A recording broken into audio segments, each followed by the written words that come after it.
Үш жұрттың ұлығы деп, ұлысы деп, сөзінің бұрынғының дұрысы көп.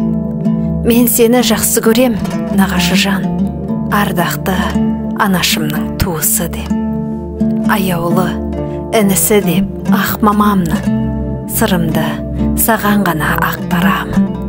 Кейде бір келіп қайтсаң, жолың түсіп, марқайып, мақтанамын, шаттанамын.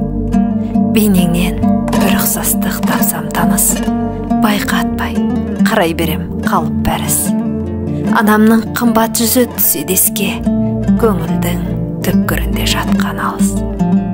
Жол қарап келерде үміт, көз бе, қыс па, жүгірем итіргенде түнде тысқа.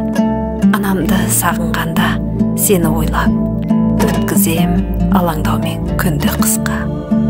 Жарқ етіп жақсы аға, ақ маңдайын, тірей бер біздің үйге ат маңдайын.